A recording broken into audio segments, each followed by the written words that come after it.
This is a momentous time in history. I will now be launching the Israel channel on YouTube.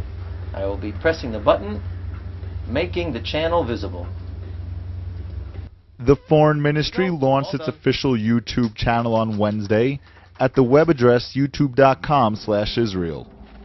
The channel features nearly 130 videos about life in Israel beyond politics. Before the launch of the new channel, all of the Foreign Ministry's videos were presented on the Israel MFA page.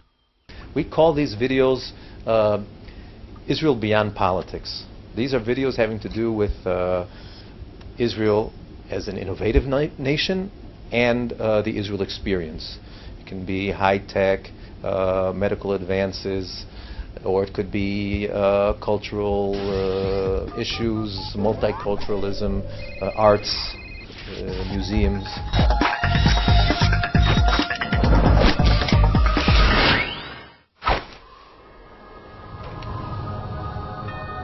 The launch of the Israel YouTube account comes a month after the Foreign Ministry paid a Spanish man $3,000 to release the rights to the @Israel Twitter page.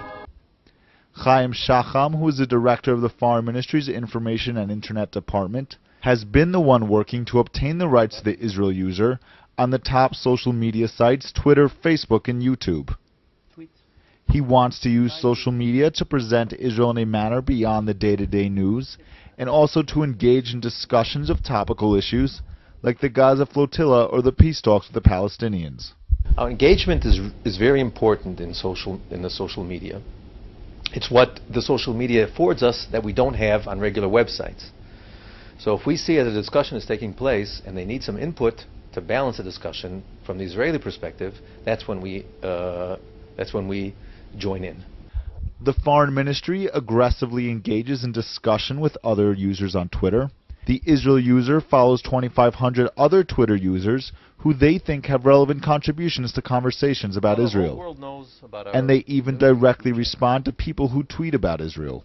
For example, after a woman from Atlanta, Georgia wrote a tweet about the peace talks, the Israel Twitter responded directly to the woman saying, "Israel does want peace and is willing to compromise."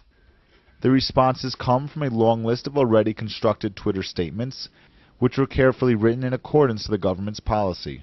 Constantly keeping an ear to the ground and seeing what people are talking about on Twitter, and entering into that conversation in order to make sure that the Israeli viewpoint in that conversation, such as the Gaza flotilla, is being heard.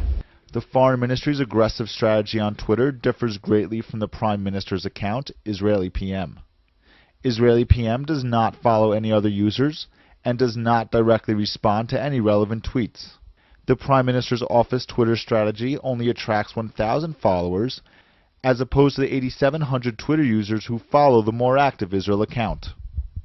With the launch of the YouTube channel, the Foreign Ministry has decided to use its previous YouTube and Twitter accounts, called Israel MFA, to address all the news topics not being mentioned by their Israel user.